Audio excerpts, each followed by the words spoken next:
صداقت معاب کتاب ہے کہ جس میں کسی قسم کے شک و شبہ کرنے کی کوئی گنجائش نہیں ہے. یعنی اگر کوئی شک کرے گا تو خود شک کرنے والا بے ایمان کہلائے گا. قرآن پھر بھی مشہور نہیں ہوگا. مدل المتقین دیکھنے سے پیدا وہ اٹھائیں گے جن کے ہاتھ میں تقوی کا دامن ہوگا. تو سلسلہ کلام یہاں تک پہنچا تھا کہ قرآن ہمارے دین کا ماخذ، مصدر اور مرکز و محور. محمد و آل محمد علیہ السلام کا فرمان، ان کا کلام، ان کا بیان کسی قرآن کی تشریح ہے، تفسیر ہے، توضیح ہے، بیان ہے. اس کے علاوہ کچھ اور نہیں ہے. یہی وجہ ہے کہ انہوں نے فرمایا کہ جب کوئی ہماری حدیث تم تک پہنچے اس کو قرآن کے مطابق کرنا. اگر قرآن کے موافق نظر آئے، قرآن کے مطابق نظر آئے تو ہمارا فرمان سمجھ کے لے لینا، اور اگر کبھی قرآن سے ٹکرا جائے تو فضربوہ علی الجدار، اس کو دیوار پہ پھینک دینا. ہمارا حقیقی کلام کبھی قرآن کے خلاف نہیں ہوتا.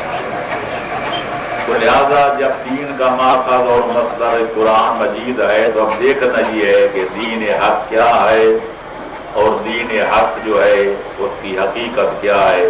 تو یہ بات تو طے ہے کہ ان الدین عند اللہ الاسلام.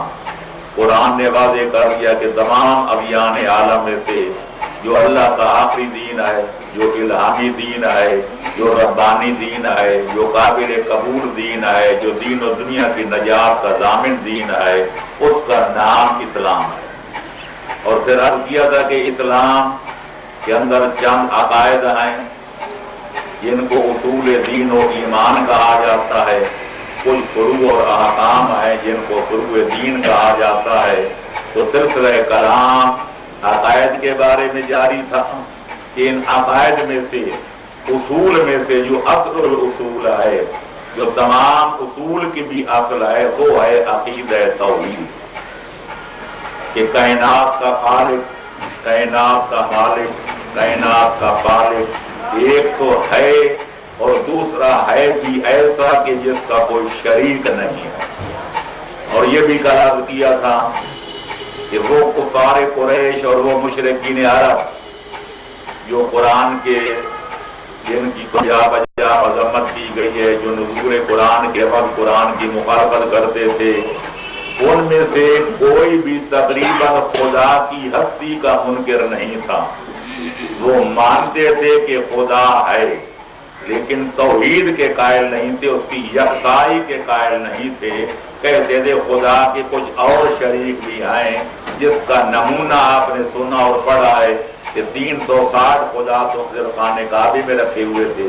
پھر ان کے علاوہ ہر بندے کا گھر میں علیحدہ خدا، مجموعی خدا الگ ہو، ہر بندے کا الگ ہو، پھر سفر کا خدا الگ ہو، پھر حضر والا الگ ہو، غریبوں کے خدا الگ ہو، امیروں کے الگ ہو، شاہوں کے الگ ہو، گداؤں کے الگ ہو، سونے کے الگ ہو، لوہے کے الگ ہو، لکڑی و پتھر کے الگ، اور گڑ اور آٹے کے الگ. یہ تفصیلات ہیں جن کی طرح میں نے اشارہ کیا ہے. یہی وجہ ہے کہ اسلام کا درہ امتیاز صرف خدا کی ہستی کا اقرار کرانا نہیں، بلکہ اسلام کا مطمع نظر درہ امتیاز یہ ہے کہ خالق کون و مکان کی توحید و یکتائی کا پرچم بلند کیا جائے، اور دنیا کو دعوت دی جائے کہ خدا کے نام نہاد شریکوں کا دامن چھوڑ کے اپنی پیشانی جھکائیں تو خالق کون و مکان کی سرکار میں جھکائیں. اپنے حیات اور حقیات اگر کوئی مرکز بنائیں تو خالق دو جہان کی ذات کو بنائیں. یہ ایک سجدہ جسے تو گرا سمجھتا ہے دیتا ہے آدمی کو ہزار سجدوں سے نجات. صلوات پڑھے محمد. ورنہ خدا کو تو مشرکین بھی مانتے تھے.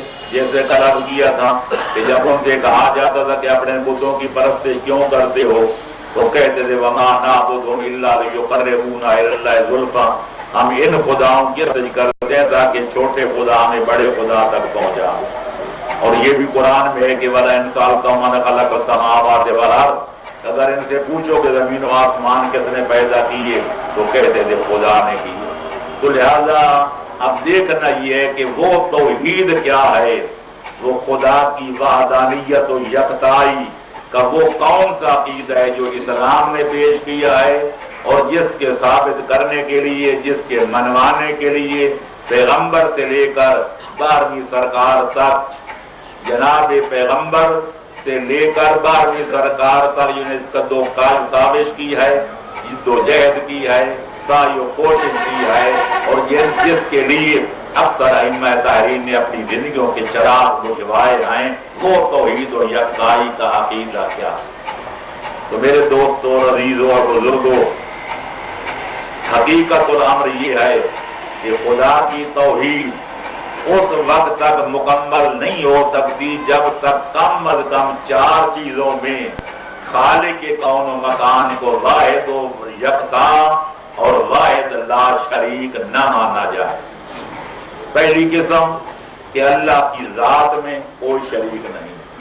دوسری قسم اللہ کی صفات میں کوئی شریک نہیں ہے. تیسری قسم اللہ کے افعال یعنی اللہ کے کاموں میں کوئی شریک نہیں ہے. اور چوتھی قسم یہ ہے کہ اللہ کی عبادت میں کوئی شریک نہیں ہے. قسمیں اور بھی ہیں، تقریباً میں نے اپنے فوائد میں 8-10 قسمیں اور لکھی ہیں، لیکن بنیادی اقسام یہی ہیں. اب دیکھنا یہ ہے کہ ان اقسام کا مطلب کیا ہے، توحید ذاتی کیا ہے، توحید صفاتی کیا ہے، توحید افعالی کیا ہے، اور توحید عبادتی کیا ہے. صلوات پڑھیں.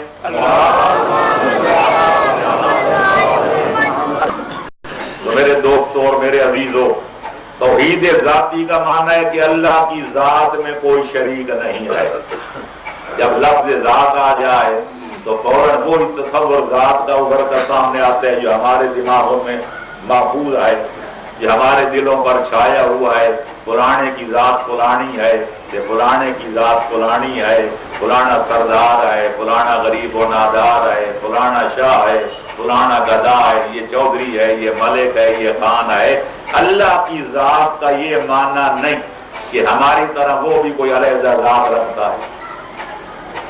اللہ کی ذات کا مطلب ہے کہ وہ ہے واجب الوجود، اور ساری کائنات ہے ممکن الوجود.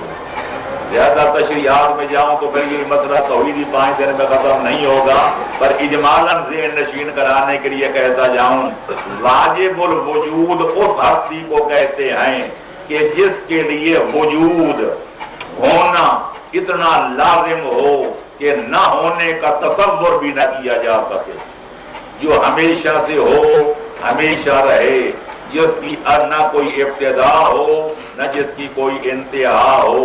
موت تو بجائے خود جسے نیند نہ آئے، نیند تو بجائے خود جسے اونگ نہ آئے.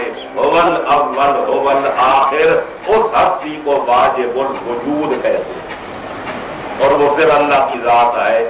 باقی ساری کائنات ممکن الوجود ہے، ان کے وجود میں آنے کی ابتدا بھی ہے، دنیا سے جانے کی انتہا بھی ہے، ولادت کی تاریخ بھی ہے، شہادت کا دن بھی مقرر ہے. بہرحال کوئی جب پیدا ہوا لاکھوں برس پہلے پیدا ہوا، یہ چند ہزار سال پیدا ہوا یا پیدا ہوگا، اور ممکن کی ابتدا بھی ہوتی ہے، انتہا بھی ہوتی ہے. نہ اس کا وجود اپنا ہوتا ہے نہ اس کا عدم اپنا ہوتا ہے. کوئی ہستی اس کو وجود میں لائے تو وہ موجود ہو جاتا ہے، وہ ہستی جب اس کو بنا کر دے وہ نیست و نابود ہو جاتا ہے. جسے کہتے ہیں لائی حیات آئے قضا لے چلی چلے، اپنی خوشی نہ آئے نہ اپنی خوشی چلے. شاید تو کہتے ہیں حیات لائی، خدا فرماتا ہے حیات کو بھی میں نے پیدا کیا. خلق الموت والحیات، یہ حیات بھی میں نے پیدا کی ہے، یہ موت بھی میں نے پیدا کی ہے. تو حیات کیا لائے گی، یہ موت کیا لے جائے گی؟ یہ سارے مجازی جملے ہیں. حقیقت یہ ہے کہ خالق نے فرمایا ادھر جاؤ تو ہم ادھر آ گئے، یا فرمائے گا ادھر آؤ تو ادھر چلے جائیں گے. بقول شاعر یہ شاعرانہ تخیل ہوتے ہیں کہ باغ بہشت سے مجھے حکم سفر دیا تو کیوں باقار جہاں دراز ہے میرا تو انتظار کر. خدا کسی کا انتظار نہیں کرتا، وہ جب چاہتا ہے جس مکان میں، جس زمان میں، جس حال میں چاہتا ہے ادھر بھیج دیتا ہے، اور جس وقت چاہتا ہے، جس زمان و مکان میں چاہتا ہے اور جس حال میں چاہتا ہے ادھر بلا لیتا ہے. لیکن معاف رکھنا اگر کوئی یہ جملہ ہے تو میرے موضوع سے خارج، لیکن اگر میں پوچھوں، اگر کوئی خالق ہم سے مشورہ کرتا کہ تم دنیا میں پیدا ہونا چاہتے ہو تو کس خاندان میں تمہیں پیدا کروں، دنیا میں جانا چاہتے ہو تو کس مکان میں تمہیں پیدا کروں، موت کے وقت بھی ہم سے پوچھتا کہ تمہیں موت کہاں دوں، کس جگہ پہ مرنا پسند کرو گے، تو میں یقین سے کہتا ہوں ہر بندہ یہ کہتا یا اللہ اگر ہمیں خاندان پوچھ دے تو سادات میں پیدا کر، سادات سے اونچا خاندان کوئی نہیں، اور کا پوچھتے ہیں تو پھر خانہ کعبہ میں پیدا کر، خانہ کعبے سے بہتر و برتر مکان کوئی نہیں. کیا کہنا اس حیدر قرار کا کہ جس کو خالق نے پیدا کیا تو سادات کا سردار بنا کر، اور پیدا کیا تو خانہ کعبے میں کہ جس سے پہلے نہ کوئی پیدا ہوا ہے نہ قیامت تک پیدا ہوگا. تیرا میسر نہ شد ان سعادت کعبہ ولادت مسجد شہادت. تو میرے دوستو، میرے عزیزو، تو گزارش یہ ہے، یہ نعروں والی تو تقریریں نہیں ہیں، جو عقائد والی باتیں ہیں، عقائد بڑے خشک ہوتے ہیں، اور آپ کو پتہ ہے نعرے لگتے بھی ہیں تو مسئلہ امامت پر ابھی تک اس کی نوبت آئی نہیں ہے. ابھی تو وہ مسئلہ چل رہا ہے جس کو ہمارے مقررین واعظین خشک ترین مسئلہ کہتے ہیں، خدا کا نام. حالانکہ قرآن کہتے اذا ذکر اللہ وحدہ اشمئزت قلوب الذین لا یؤمنون. خدا کی توحید کا ذکر سن کے ان کے دل ٹیڑھے ہوتے ہیں جو کافر ہوتے ہیں، جو مشرک ہوتے ہیں. مومنوں کے چہرے حشاش بشاش ہو جاتے ہیں کیونکہ خالق و مالک کا ذکر جو ہو رہا ہے. اور اس کا عملی ثبوت دیکھنا ہے تو نہج البلاغہ کے علی ولی کے خطبات پڑھیں، صحیفہ کاملہ میں زین العابدین کی دعائیں پڑھیں. کوئی خطبہ اس وقت شروع نہیں ہوتا جب تک آغاز میں خالق اکبر کی تعریف و توصیف نہیں کی جاتی. مولا کی کوئی دعا شروع نہیں ہوتی جب تک خالق کی تجلیل و تبجیل نہیں کی جاتی. تو بہرحال میں عرض یہ کر رہا تھا کہ خداوند عالم کی ذات میں کوئی شریک نہیں. پتہ چلا کہ وہ واجب الوجود ہے، باقی ساری کائنات ممکن الوجود ہے.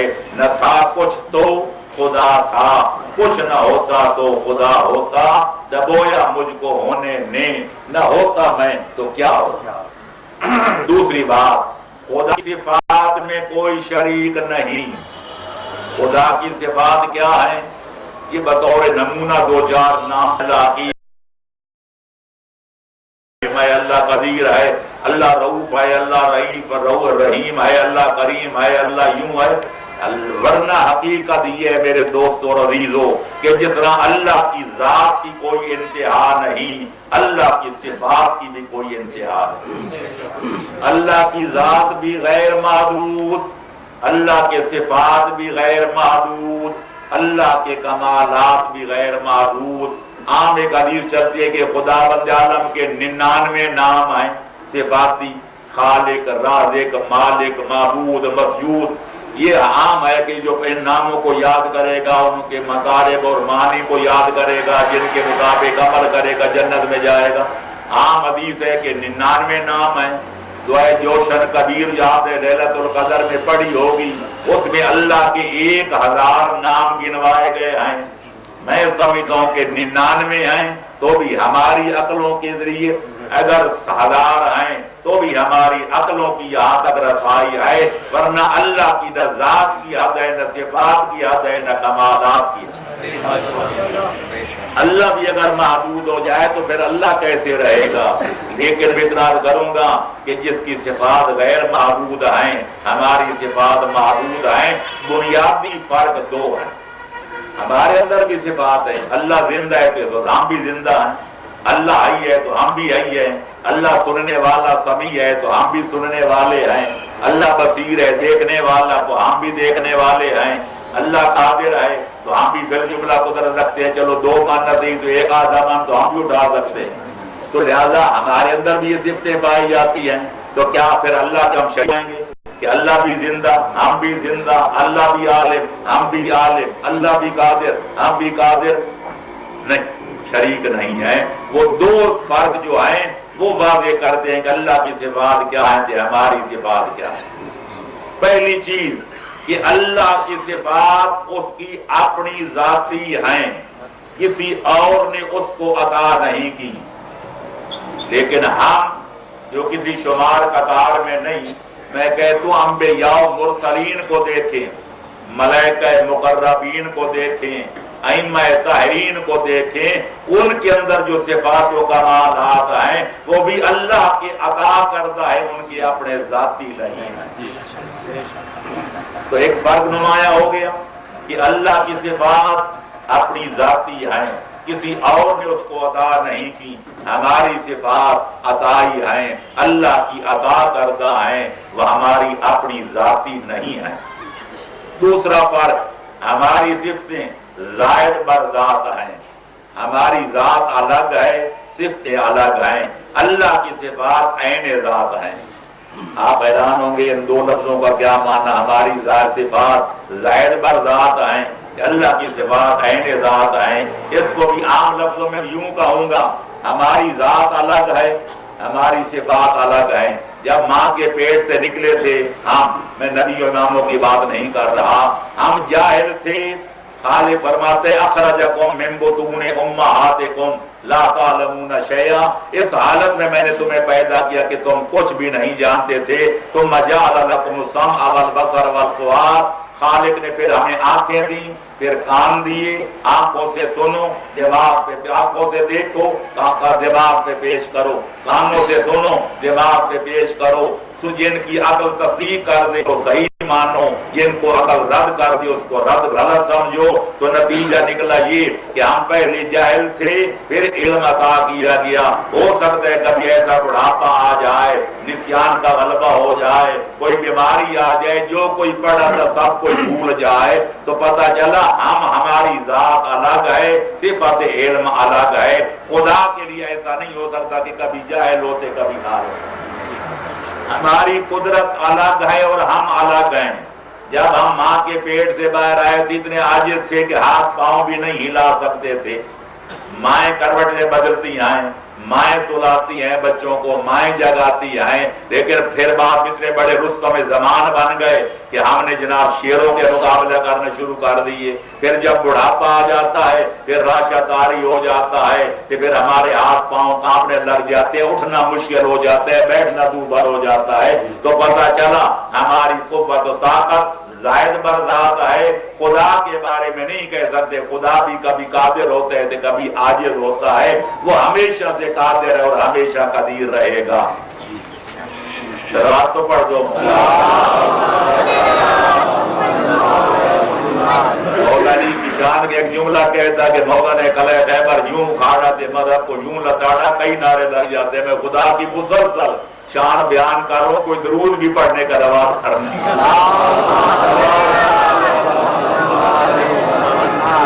تبھی تو خدا فرماتا ہے وما قدر اللہ کا قدرے، میری بندے میری قدر نہیں کرتے۔ سبحان اللہ۔ ہم لوگ کیا توقع رکھیں کہ لوگ ہماری شکوہ کیا کریں، کہ منہ سے کریں کہ بندے قدر نہیں کرتے۔ خدا کو شکوہ ہے لوگوں نے میری قدر نہیں کی، نبیوں کو گلہ ہے کہ میری قدر ہماری نہیں کی، ائمہ کو گلہ ہے کہ لوگوں نے ہماری عزت افزائی نہیں کی، ہیچ کافر نہ گناہ کانچے مسلمان۔ تو بہرحال یہ بات مسلمہ ہے کہ کبھی دنیا والوں نے قدر والوں کی قدر نہیں کی۔ صلوات پڑھے محمد والے۔ اور پھر ایک اور تیسرا فرق بھی عرض کرتا جاؤں کہ آگے بڑھوں، ہماری صفات آلات کی محتاج ہیں، اللہ کی صفتیں کسی آلے اور سبب کی محتاج نہیں ہیں۔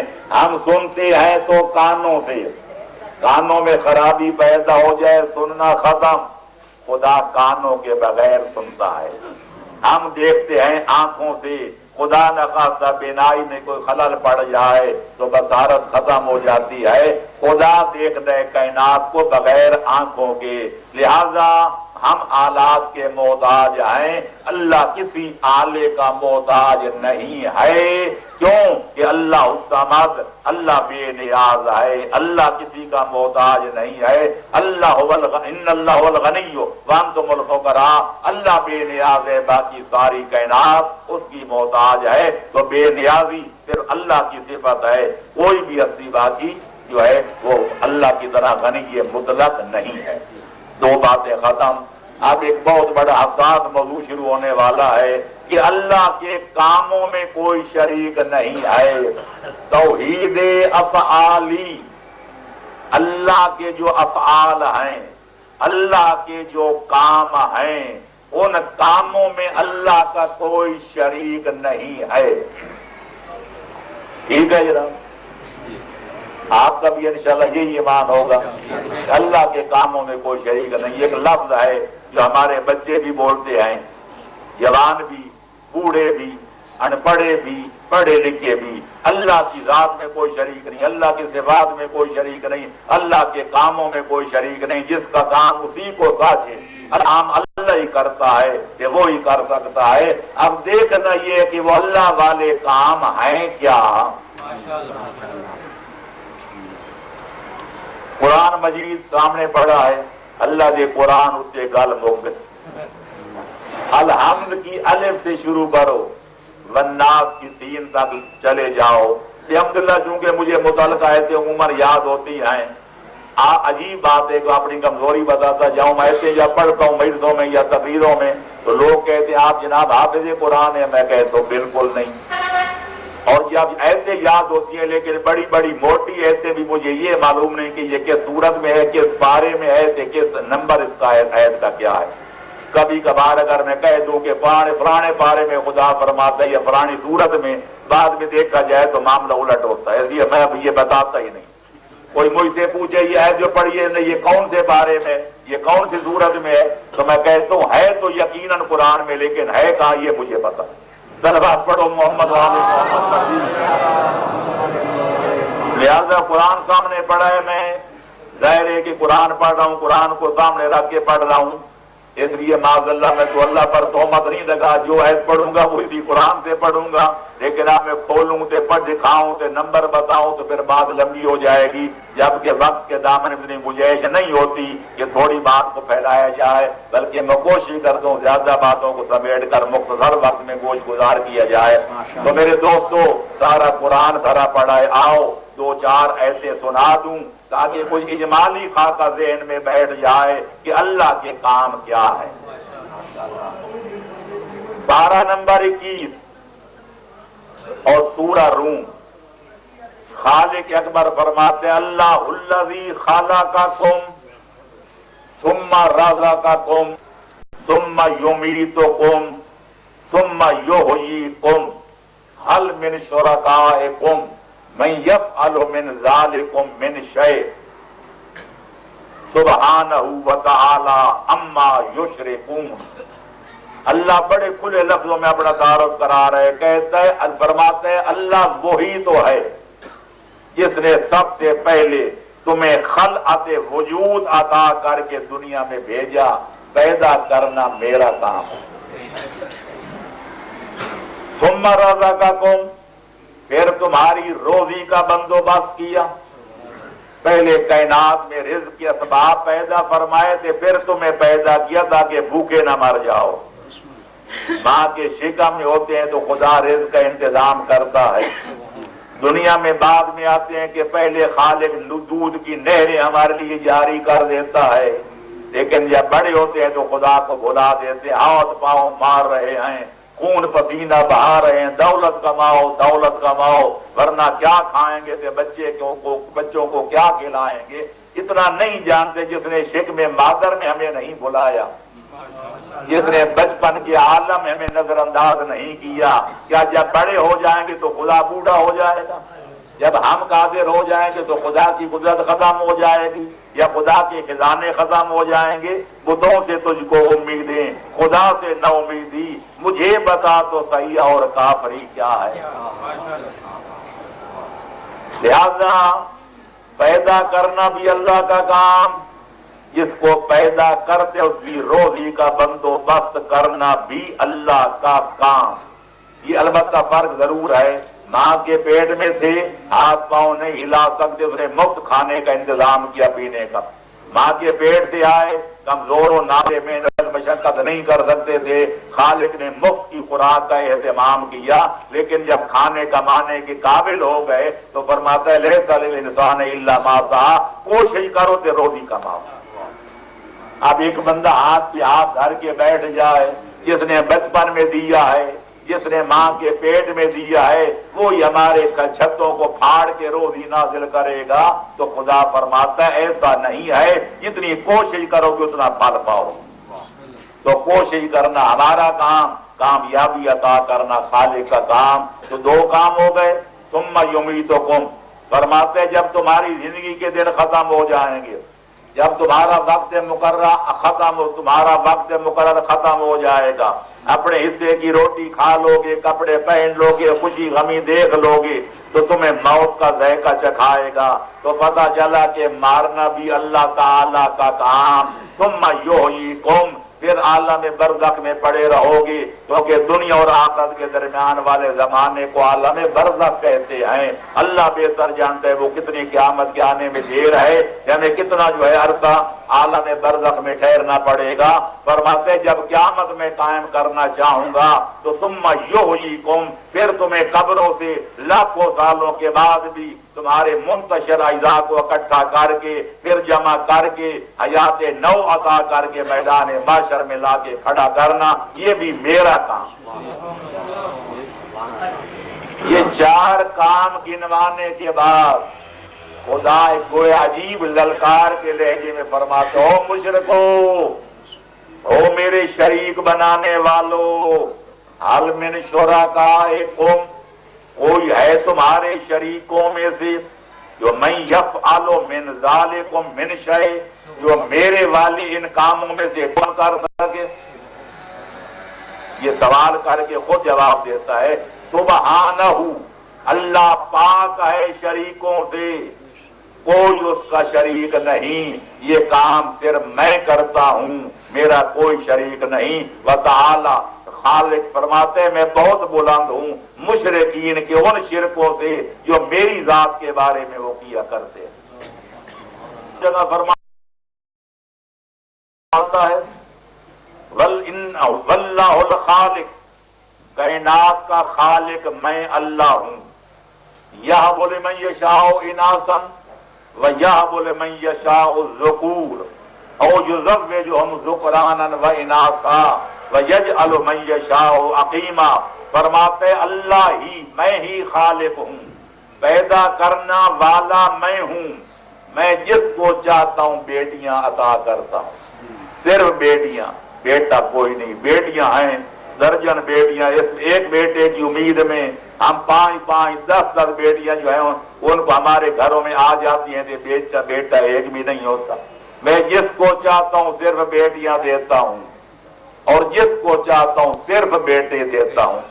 بیٹیوں والا ترستا ہے کہ کوئی ایک بیٹا ہو جائے، کہ جس کے نرے بیٹے ہیں وہ ترستا ہے کم از کم ایک بیٹی تو ہو جائے. ہر قسم کے لوگ معاشرے میں موجود ہیں. فرماتے ہیں جس کو چاہتا ہوں جوڑا جوڑا عطا کر دیتے ہیں، پہلے بیٹی پھر بیٹا پھر بیٹی پھر بیٹا، یا پہلے بیٹا پھر بیٹی پھر بیٹا پھر بیٹی، جتنے دیتا ہے فرماتے ہیں جوڑا جوڑا. وَيَجْعَلُ مَن يَشَاءُ عَقِيمًا، اور جس کو چاہتا ہوں مرد یا عورت کو بانجھ بنا دیتا ہوں. بانجھ مرد بھی ہوتے ہیں، بانجھ عورتیں بھی ہوتی ہیں. یہ مردوں کی کم عقلی سمجھیے یا زوری سمجھیے کہ وہ شادیوں پہ شادیاں رجاتے جاتے ہیں، کہ یہ نہیں دیکھتے کہ پتری نقص ہم میں ہے یا ہماری بیوی میں ہے. صلوات پڑھو محمد والے محمد. لہذا اگر وہ دینا چاہے تو برس کنڈرا اور رکاوٹ نہیں بن سکتے، اور اگر نہ دینا چاہے تو ساری دنیا کے ڈاکٹر اور طبیب مل کے کسی کے گھر چوہے کا بچہ بھی پیدا نہیں کر سکتے. پتہ چل گیا کہ بیٹیاں دینا، بیٹے دینا، جوڑا جوڑا دینا یا کسی کو بانجھ بنانا، یہ خالق کی اکبر کے قبضہ قدرت میں ہے، اس کا کوئی شریک نہیں ہے. ایک اور جگہ فرماتا ہے حل من خالق غیر اللہ یرزقکم من السماء والارض، کیا میرے سوا کوئی اور بھی تمہارا خالق ہے جو تمہیں پیدا کرے اور پیدا کرنے کے بعد آسمان سے بارش برسا کے زمین سے فصلیں اگا کے تمہاری روزی کا انتظام کرے؟ استفہام انکاری کے لہجے میں خدا فرما رہا ہے، یعنی پوچھ رہا ہے بظاہر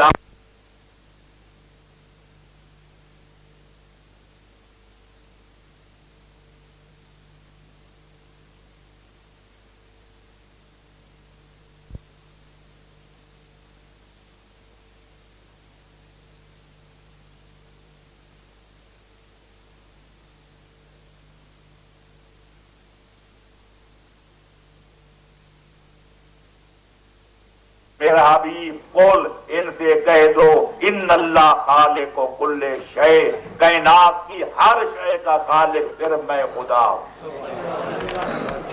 صلوات پڑھو محمد و آل محمد۔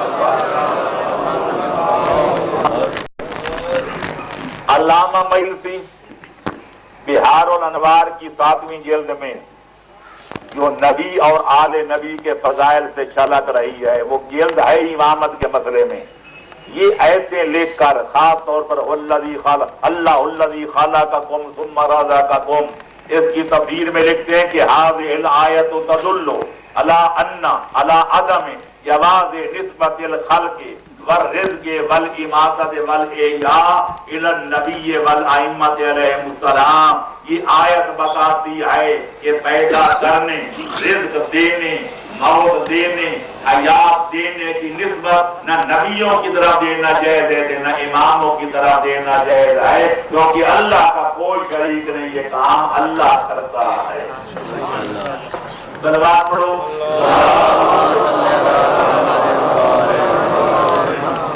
میرے دوستو، سارا قرآن بھرا پڑا ہے اللہ یبسط الرزق لمن یشاء ویقدر، اللہ جس کا چاہتا ہے رزق کشادہ کر دیتا ہے، جس کا چاہتا ہے رزق تنگ کر دیتا ہے۔ پھر کئی جگہ یہ لفظ موجود ہے وَيَرْزُقُ مَن يَشَاءُ بِغَيْرِ حساب، اور جس کو چاہتا ہے بغیر حساب کے دیتا ہے۔ دل چاہتا ہے یہاں ایک واقعہ سناتا جاؤں جو میں نے کسی کتاب میں نہیں پڑھا، لیکن پیر بدر شاہ جیسے بزرگ اور محترم شخصیت کی زبان سے کئی مرتبہ سنا کہ جب حضرت موسیٰ کوہ طور پہ جا رہے تھے تو راستے میں ان کو 2 آدمی ملے اور دونوں نے ایک پیغام دیا کہ ہمارا پیغام خدا تک پہنچا دینا۔ صلوات پڑھے محمد و آل محمد۔ ایک آدمی اپنی کمر تک اس نے اپنے آپ کو زمین میں چھپایا ہوا تھا گڑھا کھود کے، اوپر والا جھاڑ اس کا خالی تھا۔ اس نے کہا میرا سلام بھی کہنا تے پیغام بھی دینا، اتنی روزی تو دے دے کہ میں اپنا بدن تو ڈھانپ سکوں، میرے پاس تو تن ڈھانپنے کے لیے کپڑے بھی نہیں ہیں۔ ایک اور دوسرا ملا، اس نے کہا خدا سے کہنا مجھے اتنا دے کہ میں کوئی حساب تو کر سکوں کہ میرے پاس کتنی دولت ہے۔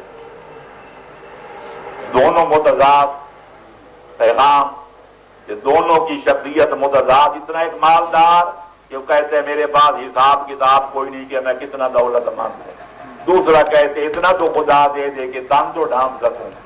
حضرت موسیٰ گئے، کوہ طور پہ کلام ہوا، حتیٰ کہ جب واپس آنے لگے جناب نے وہ پیغام نہ پہنچایا۔ خالق اکبر نے خود متوجہ کیا موسیٰ جی رب جلیل، میرے بندوں نے کوئی تمہیں پیغام بھی دیے تھے وہ نہیں پہنچا ہے۔ وہ خود سن رہا ہے، سب دیکھ رہا ہے۔ غالب نہ کر حضور میں تو بار بار عرض، ظاہر ہے تیرا حال سب اس پہ کہے بغیر۔ میں کمزور ایمان کا بندہ ہوں، میں بھی کئی دفعہ کہا کرتا ہوں معذلت کو شیخی بگھیرنے پہ نہ معمول کرنا، نہ خود ستائی پہ۔ میں دعائیں مانگتا ہوں اسلام مانگتے ہیں، میں بھی بڑی لمبی لمبی دعائیں مانگتا ہوں، صحیح سامنے مفاتی وغیرہ ساری، لیکن میں دعا مانگتا ہوں اس لیے کہ خدا اس دعا مانگنے کو عبادت قرار دیتا ہے۔ میں دعا مانگتا ہوں اللہ کا حکم سمجھ کے، عبادت سمجھ کے، مخل عبادت، عبادت کا مغز سمجھ کے، ورنہ اگر دعا مانگنا عبادت نہ ہوتی تو میں کہتا میں کیوں مانگوں؟ یا میرا اللہ علیم بھی ہے، میرا اللہ حکیم بھی ہے، میرا اللہ سمیع و بصیر بھی ہے، تے میرا اللہ قادر و کہتے وہ عادل بھی ہے، وہ بغیر مانگے کے دے دے گا، مجھے مانگنے کی ضرورت کیا ہے؟ لیکن نہیں، وہ فرماتے ادعونی استجب لکم، تم دعا مانگو میں قبول کروں گا، پھر دھمکی دیتا ہے ان الذین یستکبرون عن عبادتی سیدخلون جہنم داخرین، کہ جو بندے تکبر کرتے ہیں، میرے سامنے ہاتھ نہیں پھیلاتے، مجھ سے عاجزانہ لہجے میں نہیں مانگتے، ان کو میں ذلیل کر کے جہنم کی آگ میں داخل کر دوں گا۔ تو لہذا ہم عبادت سمجھ کے دعا کرتے ہیں، ورنہ میں تو کہتا کہ ظاہر ہے تیرا حال، تب اس پہ کہے بغیر، وہ جب بغیر مانگے تانگے دے دیتے ہیں تو پھر مانگنے کی ضرورت کیا ہے؟ لیکن نہیں، عبادت سمجھ کے دعا کرتے ہیں۔ تو لہذا وہ سن رہا تھا، کہنے لگے اے موسیٰ وہ پیغام کیوں نہیں پہنچائے جو میرے بندوں نے تیرے حوالے کیے؟ بالے والے جب تو خود جانتا ہے تو مجھے شرم آتی ہے تو اسے یہ کہتے ہو کہ دونوں پیغاموں میں تیرے شکایت موجود ہے۔ ایک کہتے اتنا تو دے کہ کپڑے تو بندن پہ اوڑھ سکوں، اس کا معنی ہے وہ تیرا شکایت کر رہے ہیں، وہ غربت پہ راضی نہیں۔ دوسرا کہتے اتنا تو دے کہ میں حساب کر سکوں، پتہ چلا وہ نعمتوں کی کثرت پہ راضی نہیں، وہ قلت چاہتا ہے، وہ کثرت چاہتا ہے، گویا کہ نہ وہ تیرے فیصلے پہ راضی ہے نہ وہ راضی ہے۔ خدا نے فرمایا تم پہنچاؤ یا نہ پہنچاؤ، میں نے پیغام سن لیا تھا، میرا جواب ان کو جا کے پہنچا دینا کہ وہ جو کہتا ہے کہ مجھے اتنا تو دے کہ میں تن ڈھانپ سکوں، اس کا باپ بڑا مالدار تھا، سرمایہ دار تھا، وہ مرتے وقت اپنے اس نالائق بیٹے کو لفظ میری ہے خدا معاف کرے گا، اس کو کہہ کے گیا تھا کہ بیٹا تجھے کوئی فکر نہیں، کرنے کی ضرورت نہیں، میں اتنی جائیداد چھوڑ کے جا رہا ہوں، تیری پشتوں تک کافی ہے۔ نالائق بیٹے نے ساری جائیداد اونے پونے طلب کر دی، آج وہ نام جبینہ کا محتاج ہے، سر پہ کپڑا نہیں ہے، کیونکہ اس کا باپ دولت کے حوالے کر گیا تھا۔ دولت کے سپرد کرنے والوں کا انجام یہی ہوتا ہے۔ اور دوسرا وہ جو کہتے اللہ سے کو اتنا دے کہ میں حساب کر سکوں، اس کا باپ غریب تھا، نادار تھا، بالکل کنگال تھا، مرتے وقت اس نے کہا تھا بیٹا میں تیرے لیے کوئی دولت نہ کما سکا، کوئی بینک بیلنس نہ بڑھا سکا، دولت نہ جوڑ سکا، پر میں تجھے خدا کے حوالے کر رہا ہوں، اللہ تیرا حامی و مددگار ہوگا۔ وہ میرے حوالے کر کے گیا تھا تو میں نے اپنی قدرت کی لج پال نہیں پالی۔ دروازہ پڑھو محمد صلی اللہ علیہ وسلم۔ تو لہذا میں آج یہ کر رہا تھا کہ خالق اکبر فرماتا ہے کہ پیدا کرنا بھی میرا کام، روزی دینا بھی میرا کام، جس کو چاہوں زیادہ دوں، جس کو چاہوں تھوڑی دوں، جس کو چاہوں یرزق من یشاء بغیر حساب، جس کو چاہوں بغیر حساب و کتاب کے دے دوں۔ کہیں فرماتے ہیں قل اللہم مالک الملک تؤتی الملک من تشاء وتنزع الملک ممن تشاء وتعز من تشاء وتذل من تشاء۔ اے پالنے والے، اے مالک الملک، اے کائنات کا حقیقی بادشاہ، میرا ایمان ہے کہ تو جس کو چاہتے ہے ملک عطا کرتے ہے، جس سے چاہتے ہے چھین لیتا ہے، جس کو چاہتے ہے عزت کی مسند پہ بٹھا دیتا ہے، اور جس کو چاہتے ہے ذلت کے گڑھے میں گرا دیتا ہے، کیونکہ تو قادر مطلق ہے اور کائنات کے انتظام کی باغ ڈور تیرے قدرت میں ہے۔ آؤ اگر مزید قرآن کی ایتیں میں سمجھو اتنی کافی ہیں یہ بات واضح کرنے کے لیے کہ اللہ یہ کام کرتا ہے۔ آؤ ذرا وقت کے دامن میں گنجائش نہیں، ورنہ نہج البلاغہ خطبے بھی پڑھ کے میں سناتا، صحیفہ کاملہ کی مکمل عبارتیں بھی سناتا، لیکن مولا امیر کی ایک دعا ہے، دعا یستشیر، جو تحفۃ العوام میں بھی ہے، مفاتیح الجنان میں بھی ہے، اور یہ کتابیں آپ کے تقریباً گھروں میں پڑھی ہوئی ہیں۔ ویسے صحیفہ علویہ میں جو مولا علی کی دعاؤں کا مجموعہ اس کے اندر موجود ہے، صحیفہ کاملہ کے ملاقات میں امام زین العابدین کی دعا ہے جو صحیفہ سجادیہ کے اندر موجود ہے. دادے اور پوتے دونوں کی دعاؤں کا لب لباب میں اپنے الفاظ میں یوں عرض کروں گا کہ دونوں دادا اور پوتا جناب امیر المومنین اور جناب زین العابدین اللہ کی بارگاہ میں عقیدت کا یوں تحفہ پیش کرتے ہیں, ارادت کا یوں ارمغان پیش کرتے ہیں. اللہم لا مانع لما آتیت ولا معطی لما منعت. والے ہم آل محمد کا ایمان ہے, جس کو تو دینا چاہے کوئی روک نہیں سکتا اور جس کو تو نہ دینا چاہے اسے کوئی عطا نہیں کر سکتا. ولا رافع لما وضعت ولا واضع لما رفعت. جس کو تو بلندیاں عطا کر دے اس کو کوئی پست نہیں کر سکتا اور جس کو تو پستی کے گڑھے میں گرا دے اس کو کوئی بلندیاں عطا نہیں کر سکتا. ولا معز لمن اذللت ولا مذل لمن اعزلت. جس کے سر پر تو عزت کا تاج رکھ دے اس کو کوئی ذلیل نہیں کر سکتا اور جس کو تو ذلیل کر دے اس کو کوئی عزت عطا نہیں کر سکتا. تو پتہ چلا جو کوئی اللہ کے قرآن میں ہے وہی علی ولی کے کلام میں ہے, غلاب دین کے بیان میں ہے. جو کچھ اللہ کے قرآن میں ہے وہی آل محمد کے تعلیمات میں ہے. میں یاد کروں اور اتنی روایتیں میرے پیش نگاہ ہیں اصول شریعہ احسن الفوائد میں, ان کا میں نے ایک شمہ درج بھی کیا ہے. ائمہ تارین بار بار فرماتے ہیں جو اللہ کو خالق سمجھنے کی بجائے ہمیں کہتے ہیں کہ ہم خالق مالک ہیں, ہم تمہارے خالق ہیں, جو اللہ سے نہیں مانتے ہماری بارگاہ میں دعات بلند کرتے ہیں, فرماتے ہم ان سے اس طرح بری اور بیزار ہیں جس طرح عیسی ابن مریم عیسائیوں سے بیزار ہیں. جو خدا کو چھوڑ کے یہودی کہتے ہیں حضرت عزیر اللہ کا بیٹا ہے, قرآن موجود ہے عزیر قالت یہود عزیر ابن اللہ. یہودی کہتے ہیں عزیر اللہ کا بیٹا, قالت النصارى المسیح ابن اللہ, اللہ کا بیٹا عیسیٰ ہے. تو وہ حضرت عیسیٰ کی بارگاہ میں التجائیں کرتے ہیں, وہ حضرت عزیر کی خدمت میں اپنی ارزاشتیں پیش کرتے ہیں اور بلکہ یہاں تک گستاخوں نے کہہ دیا کہ ید اللہ مغلولہ, اللہ کے ہاتھ تو بندھے ہوئے ہیں, اپنی خدائی اپنے بیٹے عزیر کے حوالے کر دی. اللہ فرماتے ہیں لعنوا بما قالوا, ان پر میری لعنت ہو کہ عزیر کو صاحب اختیار کہتے ہیں کہ میں خالق کو بے اختیار. بل یداہ مبسوطتان, یہ مجاز ہے, میرے دونوں ہاتھ یعنی میرے کائنات میرے قبضہ قدرت میں ہے, میرے ہاتھ کھلے ہوئے ہیں, کوئی رکاوٹ نہیں. یمحو اللہ ما یشاء ویثبت وعندہ ام الکتاب. میں جس چیز کو چاہتا ہوں لکھ دیتا ہوں جو پہلے نہیں لکھی ہوئی ہوتی, جس لکھی ہوئی شے کو چاہتا ہوں مٹا دیتا ہوں. کیوں؟ کل یوم ہوا فی شان, ہر روز میری نئی شان ہوتی ہے, نئی آن ہوتی ہے, نئی بان ہوتی ہے. کچھ لوگ کہتے ہیں اللہ نے جو کوئی لکھنا تھا لوح محفوظ میں لکھ دیا, کہ جب پر قلم اب قلم خشک ہو گیا, سیاہی خشک ہو گئی. اللہ بھی اپنی تقدیر کو بدلنا چاہے تو بدل نہیں سکتا. اللہ فرماتے ہیں ان آنکھوں سے کوئی پوچھے اگر تم میں تقدیر کو بدل نہیں سکتا پھر دعائیں کیوں مانگتے, پھر صدقہ و خیرات کیوں دیتے ہو, بزرگوں کا وسیلہ پکڑ کے التجائیں کیوں کرتے ہو؟ پتا چلا کہ میں قادر مطلق ہوں, جس لکھی ہوئی چیز کو چاہوں مٹا دیتا ہوں اور جس ان لکھی چیز کو چاہوں لکھ دیتا ہوں.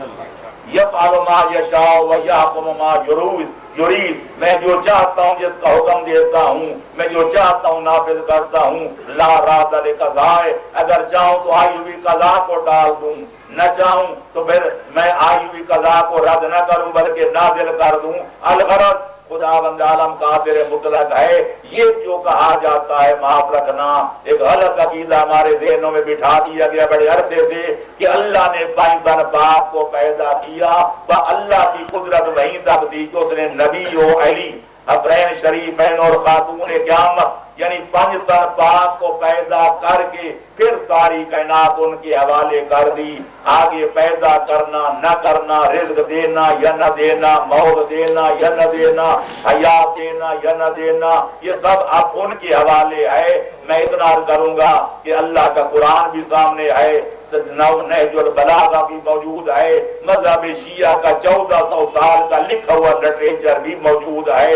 میرے دوستو، یہ عقیدہ غالیوں کا ہے، یہ عقیدہ علی اللہیوں کا ہے، یہ عقیدہ مفوضہ کا ہے، یہ عقیدہ شیخیوں کا ہے۔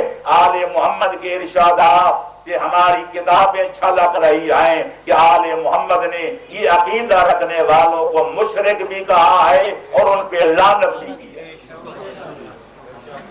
بطور نمونے ایک دو روایتیں عرض کرتا جاؤں تاکہ اطمینان میں اور اضافہ ہو جائے۔ امام جعفر صادق علیہ السلام کی خدمت میں حاضر ہوتا ہے اور کہتے ہیں مولا ہمارے کوفے کا رہنے والا تھا، عراقی تھا، کہنے لگے مولا عبداللہ ابن سبا یہودی کی نسل سے ایک ہمارے ہاں آپ کا نام لیوا رہتا ہے، یقول بالتفویض، وہ تفویض کا قائل ہے۔ تفویض کے معنی سپرد کرنا۔ مولا وہ یہ امام نے فرمایا ومت تفویض، وہ تفویض کا مطلب کیا لیتا ہے؟ تو راوی کہتے ہیں میں نے کہا وہ کہتا ہے کہ ان اللہ خلق محمدا وعلیا والحسن والحسین وفاطمۃ الزہرا ثم فوض الامر الیہم فہم خلقوا ورزقوا وماتوا وحیوا کما قال، کہ اللہ نے جناب پینتن پاک کو پیدا کر کے ساری کائنات کا معاملہ، اس کا سارا نظام ان پینتن پاک کے حوالے کر دیا۔ اب پیدا کرنا، روزی دینا، مارنا جلانا اب ان کے کام ہے، اللہ فارغ ہے۔ امام نے سن کے فرمایا کذب عدو اللہ، اللہ کے دشمن نے جھوٹ کہا ہے۔ اذا رجعت الیہ، جب تم واپس پلٹ کے کوفے جاؤ تو قرآن کی یہ آیت اسے پڑھ کے سنا دینا۔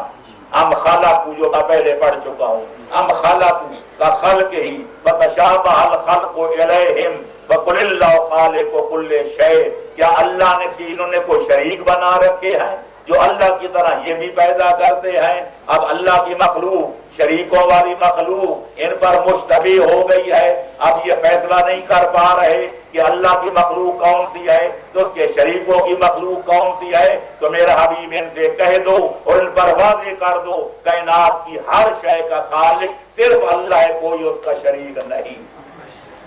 راوی کہتے جب میں پلٹ کے گیا اور یہی آیت اس کو پڑھ کے سنائی فَكَأَنَّمَا أُلْقِيَ حَجَرًا، جس طرح کوئی بندہ بول رہا ہو کہ پتھر اس کے منہ میں ٹھونس دیا جائے، اس کا بولنا بند ہو جاتا ہے۔ اس مشرک کی بات بھی ختم ہو گئی، پھر ایک جملہ بھی شرک کے بارے میں نہ کہہ سکتا۔ ذرات پڑھو محمد یہ روایت عقائد شیخ صدوق میں ہے، امالی شیخ صدوق میں ہے، شرح عقائد شیخ مفید میں ہے، علامہ مرزی علیہ رحمہ کی بہار الانوار میں ہے، علامہ بحرینی کی کتاب عالم العلوم میں ہے۔ میں نام نہیں گن سکتا کہ یہ واقعہ کتنی کتابوں میں ہے۔ ایک اور بندہ امام کی خدمت میں گیا، کہنے لگے مولا ہمارے پاس کوئی ایسے لوگ بھی ہیں جو کہتے ہیں کہ آپ خالق رازق ہیں۔ امام نے فرمایا ان مشرکوں سے تبرہ کرو، آنا بریوں میں ان سے اس طرح بری ہوں جس طرح حضرت عیسیٰ ابن مریم نصرانیوں سے بری تھے۔ فرمایا ہماری روزی کا انتظام بھی اللہ کرتا ہے، ہمارا خالق بھی اللہ ہے، ہمارا مالک بھی اللہ ہے، ہمارا خالق بھی اللہ ہے۔ تو کیا دو خدا ہیں کہ تمہارا اور ہے کہ ہمارا اور ہے؟ الحمدللہ رب العالمین۔ امام رضا علیہ السلام کو اطلاع ملتی ہے، کتاب عیون اخبار الرضا بہار الانوار 20 سینکڑوں کتابوں میں امام کی مناجات موجود ہے۔ امام فرماتے اللہم من زعم ان علینا الخلق وعلینا الرزق، جو لوگ یہ کہتے ہیں کہ خالق ہم ہیں، جو لوگ یہ گمان کرتے ہیں کہ رازق ہم ہیں، فنحن منہم براء کبرات عیسیٰ ابن مریم من النصارى، پالنے والے گواہ رہنا ہم ان ایسے لوگوں سے، ایسے بد عقیدہ لوگوں سے اسی طرح بری اور بیدار ہیں جس طرح عیسیٰ ابن مریم عیسائیوں سے بیدار ہیں۔ اللہم انا لم ندعوہم الی ما یزعمون، پالنے والے گواہ رہنا جو لوگ یہ ہیں ہم نے ان کو اس عقیدے کے رکھنے کی دعوت نہیں دی، ہم نے کبھی ان کی حوصلہ افزائی نہیں کی، اس لیے لا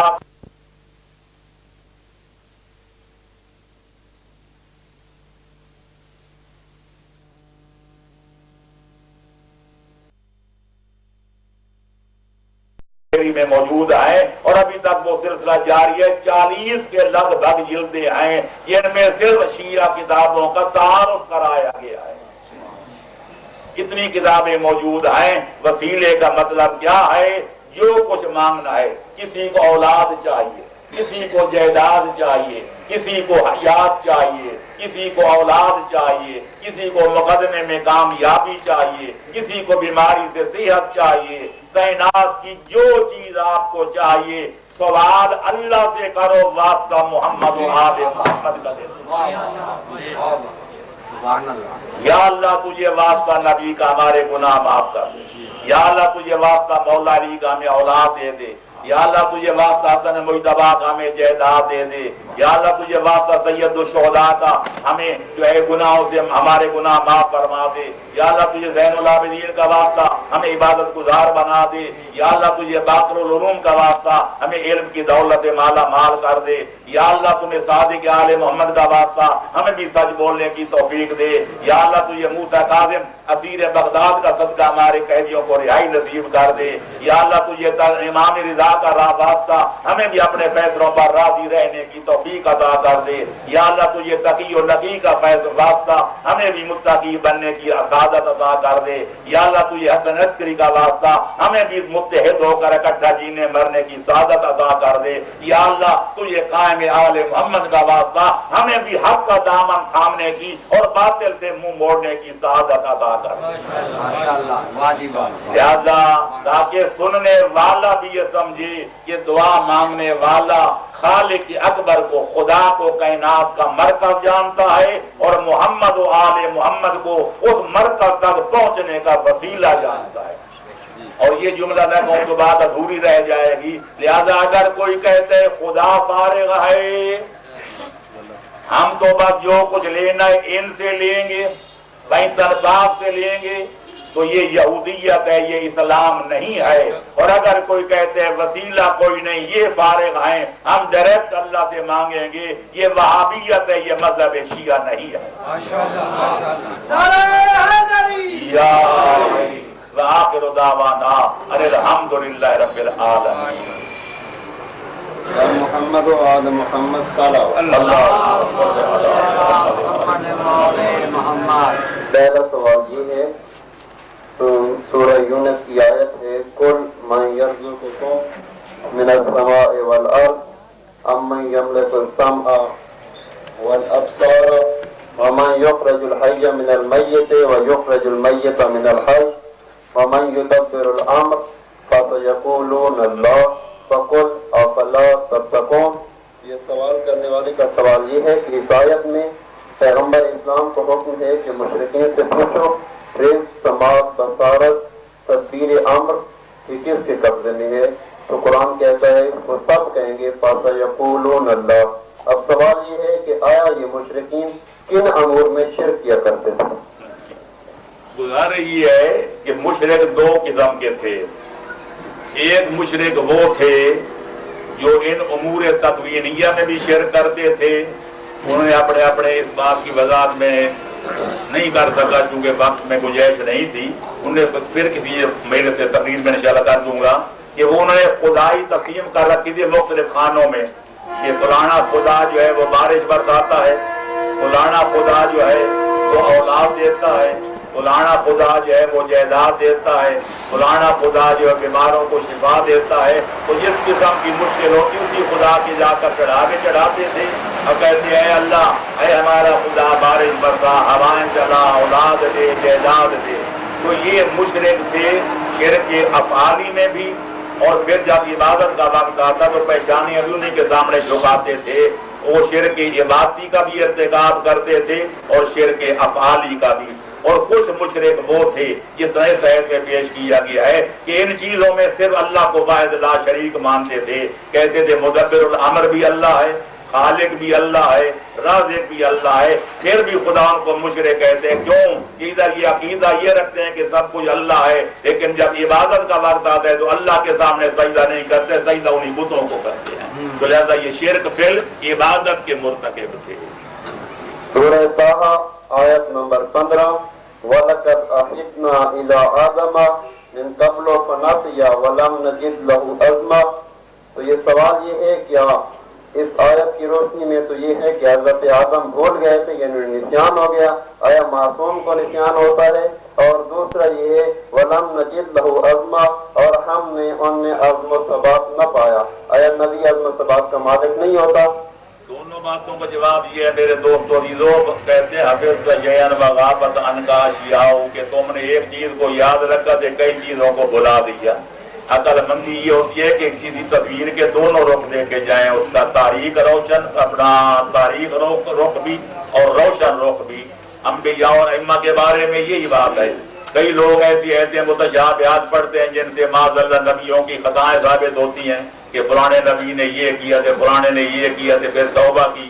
ادھر قرآن یہ کہتے ہیں شیطان بھی مان گیا تھا ان عبادی، کہ جو تیرے بندے ہوں گے خالص ان پر میرا کوئی قابو نہیں چلے گا. اللہ نے بھی اعلان کیا تھا کہ ان عبادی لیس لک علیہم سلطان، جو میرے بندے ہوں گے ان پر تیرا کوئی قبضہ نہیں ہوگا، کوئی کنٹرول نہیں ہوگا.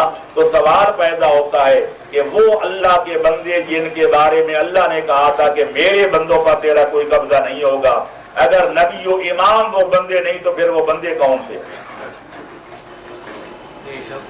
ماننا پڑے گا کہ انبیاء و مرسلین اور ائمہ تحرین ہی وہ بندے ہیں کہ جن پر شیطان کا کوئی بس نہیں چلتا. خود شیطان نے بھی کہا تھا لَأُغْوِيَنَّهُمْ أَجْمَعِينَ، میں ساری کائنات کو گمراہ کروں گا إِلَّا عِبَادَكَ مِنْهُمُ الْمُخْلَصِينَ، جو تیرے مخلص بندے ہیں ان کو میں گمراہ نہیں کر سکوں گا. تو لہذا ان ایتوں کو سامنے رکھا جائے تو پھر نتیجہ یہ نکلتا ہے ایک ہوتا ہے صاحب شیطانی، ایک ہوتا ہے صاحب رحمانی. خدا کسی مصلحت کے لیے مصلحت کے تحت چاہے وہ نبی کو بھی کوئی شے بھلا سکتا ہے، امام سے بھی بھلوا سکتا ہے. شیطان ان پر کنٹرول کر کے کبھی ان کو کوئی شے نہیں بھلوا سکتا. باقی رہ گیا اعظم بالجزم ان النفس لامارۃ بالسوء الا ما رحم ربی. حضرت یوسف کا قول 13ویں پارے میں ہے کہ نفس انسانی بہت بڑا برائی کو حکم دینے والا ہے، مگر وہ کہ جس کو اللہ جس پر رحم کر دے. تو انبیاء اگر ثابت قدم ہوتے ہیں تو بھی اللہ کی توفیق سے گناہ نہیں کرتے، تو اللہ کی تائید سے نسیان ان کو شیطانی نہیں ہوتا، تو اللہ کے فضل و کرم سے. تو لہذا حضرت آدم سے یہ جو ہوا وہ ترک اولا تھا، کوئی گناہ نہیں تھا. تفصیل دیکھنی ہے تو میری تفسیر کی پہلی جلد میں ان ایتوں کی تفسیر میں پڑھ لوں. قرآن مجید کی آیت ہے قل رب زدنی علما، یعنی کیا پیغمبر اسلام کے پاس مزید علم کی گنجائش تھی؟ یہ اتنا سادہ سوال ہے کہ یہی تو چیز ہے کہ علم، میں نے آپ ہی عرض کیا تھا کہ اللہ کی صفات کی حد کوئی نہیں، وہ عالم ہے. تو جتنا بھی کوئی نبی یا امام علم جانتا ہو رکھتا ہو، خدا فرماتے ہیں وَلَا يُحِيطُونَ بِشَيْءٍ مِّنْ عِلْمِهِ إِلَّا بِمَا شَاءَ، کوئی بھی میرے پورے علم کے احاطہ نہیں کر سکتا مگر اتنا جتنی مقدار میں چاہتا ہوں. علم میں قابل ازدیاد شے ہے، اس میں کوئی شک و شبہ نہیں کہ دینے والا خدا ہے، اس کے مبدأ وجود میں کوئی کمی نہیں، بخل نہیں. لینے والے مصطفیٰ ہیں، ان کے دامن میں کوتاہی کوئی نہیں. دینے والا دے رہا ہے، لینے والا لے رہا ہے، اور آج تک یہ سلسلہ جاری ہے، ختم نہیں ہوا. لہذا یا اللہ جانتے اس نے دیا کتنا، یا مصطفیٰ جانتے انہوں نے لیا کتنا. ہمیں اور آپ کو ٹانگ اڑانے کا حق کیا؟ آپ حیران ہوں گے. ایک بات عرض کروں کہ ہماری روایتوں میں ہے کہ معصومین کا علم جو ہے وہ ہر سال لیلۃ القدر میں بڑھتا ہے، پھر ہے کہ ہر مہینے بڑھتا ہے، پھر ہے کہ ہر شب جمعہ میں علم نبی و امام کے علم میں اضافہ ہوتا ہے. پھر یہ بھی اصول کافی میں پورے باب موجود ہیں کہ ہر لحظہ اور لمحہ امام کے علم میں اور نبی کے علم میں اضافہ ہوتا ہے. سوال پیدا ہوتا تھا کہ اگر یہ بات ہے تو 12ویں امام پر تو پھر 1400 سال سے فیضان ہو رہا ہے، تقریباً 1100 سال سے زیادہ امام کی ولادت ہو چکے ہیں. کہ اگر نبی و علی کا سلسلہ بند ہو جائے کہ 12ویں امام کو خدا برابر علم دیتا رہے تو پھر تو آخری امام کے علم پہلوں سے بڑھ جائے گا. سادے کے آل محمد فرماتے ہیں اصول کافی میں اندر یہ موجود ہے، بہار کی 7ویں جلد میں ہے، باقی کتابوں میں ہے کہ آج بھی 12ویں لال ولایت پر اللہ جو فیضان کرنا چاہتا ہے یبدأ برسول اللہ، اس کی ابتدا حسنین کے نانے سے کی جاتی ہے، پھر امیر المومنین پر وہ فیضان ہوتا ہے، پھر حسن مجتبی پر ہوتا ہے، پھر سید الشہداء پر ہوتا ہے، لِأَلَّا يَزْدَادَ علم الآخر من علم الاول، تاکہ آخری حجت خدا کا علم و فضل و کمال نبی علی سے نہ بڑھ جائے۔ تو آج تک خدا دے رہا ہے، نبی لے رہے ہیں، لہذا اتفاق ہے سارے علماء کا، سارے مسلمانوں کا کہ علم اللہ نے یک بار کی نہیں دے دیا تھا کہ کوئی پانی کا گھڑا بھرا ہوا تھا جو خدا نے سارا ادھر اڈیل دیا۔ خود فرماتے ہیں میرا بھی مجھ سے مانگ، تو مانگتا جا میں دیتا جاؤں گا۔ خدا آج تک دے رہا ہے، نبی لے رہے ہیں، تو سارے مسلمانوں کا عقیدہ ہے۔ معلوم ہوتے حدیث سوال کرنے والے یہ سمجھا جو کوئی تھا یک بار کی خدا نے دے دیا، یک بار کی تو قرآن بھی نہیں اترا تھا۔ یہ روزے کے متعلق سوال ہے، ناک، کان، آنکھ میں دوائی ڈالنے سے اگر گلے میں دوائی کا ذائقہ آ جائے تو روزہ کوئی باطل نہیں ہوتا ہے، روزہ باطل ہوتا ہے کھانے پینے سے۔ آنکھ میں دوا ڈالی جائے تو اس کو کوئی کھانا کہتا ہے؟ اگر کان میں ڈاکٹر صاحب بھی بیٹھے ہیں، باقی صاحبان بھی سمجھدار دانشور سب کا ہے، کان میں دوائی ڈالی جائے تو اتفاقاً ذائقہ زبان تک پہنچ جائے، ذائقہ زبان چکتی ہے ہلکے نیچے تو میٹھا کڑوا سب برابر ہو، تو لہذا کوئی اس کو کھانا کہتا ہے؟ نہیں۔ تو لہذا جب یہ نہ کھانا ہے نہ پینا ہے، بے شک ناک میں دوائی ڈالو، کان میں ڈالو، کوئی حرج نہیں، جب تک دوائی منہ کے ذریعے نہ پی جائے اس کو پینا کہتے ہیں۔ اور وہ بھی اگر ڈاکٹر کہہ دے کہ نہیں پیو گے تو مر جاؤ گے، پھر روزہ توڑ کے پینا جائز ہے، اگر نہ پی اور مر گیا تو خودکشی کا مرتکب ہو۔ نظریہ وحدت الوجود کیا ہے؟ وحدت الوجود ہی ہے کہ میں نے عرض کیا تھا جو سارے مسلمانوں کا عقیدہ ہے کہ خدا واجب الوجود ہے، ہم ممکن الوجود ہیں، خدا ہمیشہ تھے ہمیشہ رہے گا، یہ بندے بیچارے کبھی تھے نہیں تھے پھر ہے، پھر وجود میں آئے، پھر ایک وقت آئے گا کہ سارے ختم ہو جائیں گے۔ لیکن یہ کہنا کہ خدا اور مخلوق کا سب کا وجود ایک ہے تو پھر دو خرابیوں میں سے ایک خرابی لازم آئے گی۔ اگر خدا اور ہم ایک ہیں تو یا پھر ہم بھی واجب الوجود بن جائیں گے، خدا بن جائیں گے، خدا کی طرح قدیم اور جو ہے وہ غیر منتہی ہو جائیں گے، یا پھر اللہ بھی ہماری طرح ممکن ہو جائے گا، کبھی ہوگا کبھی نہیں ہوگا۔ اگر یہ کہا جائے کہ بندہ اور خدا ایک ہے تو یہ بھی کفر ہے، اگر یہ کہا جائے کہ خدا ہم جیسے ہے تو یہ بھی کفر ہے۔ لہذا وحدت الوجود کا عقیدہ غلط ہے، خدا کا وجود الگ ہے، مخلوق کا وجود الگ ہے۔ جو یہ کہتے ہم اور وہ ایک ہیں وہ مشرک ہے، وہ خدا کی ہستی کا قائل نہیں ہے۔ دامن وقت میں گنجائش نہیں ہے، افطاری کا وقت قریب ہے اور ایک گزارش قبلہ صاحب سے بھی کرنا مقصود ہے۔ ہمیں باہر سے لوگوں کی ڈیمانڈ یہ ہے کہ درس کا ٹائم 3:30 رکھا جائے تاکہ ہمارے سوالات ہیں زیادہ اور ٹائم کم ہے۔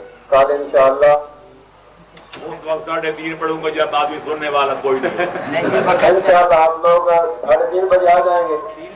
محمد وعلی محمد صلوات کل انشاءاللہ درس قرآن ٹھیک 3:30 بجے شروع ہو جائے گا۔ اور اب آپ سے گزارش ہے، مزاجی اچھی ہے، 3 دن گزر گئے ہیں، باقی 2 ہیں جو طریقہ رکھا ہے نا، لوگ اپنے پروگرام ہوتے ہیں اور بھی کام ہوتے ہیں دنیا میں، صرف ایک ہی تو نہیں ہے، اس کو قائم رکھیں۔ ویسے آپ رات بھر بیٹھے رہیں تو انشاءاللہ بندہ حاضر آئے، لیکن یہ جو ہے مقرر کیا پچھلے سال بھی ہے، صراط المستقیم صراط الذین انعمت علیہم غیر المغضوب علیہم ولا الضالین۔ بسم اللہ الرحمن الرحیم۔ قل هو اللہ احد اللہ الصمد لم یلد ولم یولد ولم یکن له کفوا احد۔ بسم اللہ الرحمن الرحیم۔ قل هو اللہ احد اللہ الصمد لم یلد ولم یولد ولم یکن له کفوا احد۔ بسم اللہ الرحمن الرحیم۔ قل هو اللہ احد اللہ الصمد لم یلد ولم یولد ولم یکن له کفوا احد۔ سامنے والے ان دونوں صورتوں کا ثواب، یہ ساری ہمارے درس قرآن کا ثواب، جتنے سامعین ہیں، قارئین ہیں، ثانین ہیں، منتظمین ہیں، منتظمین کے بزرگوں خردوں کو خصوصاً کہ باقی ہم سننے پڑھنے والوں کے بزرگوں خردوں کو عموماً اس کا ثواب پہنچا۔ ان سب کے درجات کو عالی متعالی فرما، تیرے خزانے غیبی میں کوئی کمی نہیں رہے، لہذا ان کی خطائیں معاف کر، نیک یا قبول فرما، آل محمد کے جوار رحمت ان کو جگہ آنے والے اسلام کا پرچہ بلند فرما، کفر کے پرچم کو ترمیم فرما، آنے والے مسلمانوں کو متحد ہو کر عالم کفر و ضلالت کے مذموم ارادوں کو خاک میں ملانے کی توفیق عطا فرما، جان حیدر قرار کو پالنے والے جتنا ہمارا مرکز ایک ہے، خدا ایک ہے، نبی ایک ہے، امام ایک ہے، بشر ایک ہے، نجر ایک ہے، سب کچھ ایک ہے، ہمیں بھی اکٹھا ایک بن کر نیک بن کر جینے مرنے کی توفیق عطا فرما، ہمارا خاتمہ ایمان پر فرما، حشر نشر چہارہ معصومین کے سچے غلاموں کے زمرے میں فرما، سارے حاضرین کی عموماً اور بانیان درس کے خصوصاً مقاصد شریعہ بارنا، مشکلات و مسائل کو دور و کافور فرما، اور ان کے توفیقات خیر میں مزید اضافہ و ازدیاد فرما، ربنا تقبل منا انک انت السمیع العلیم بجاہ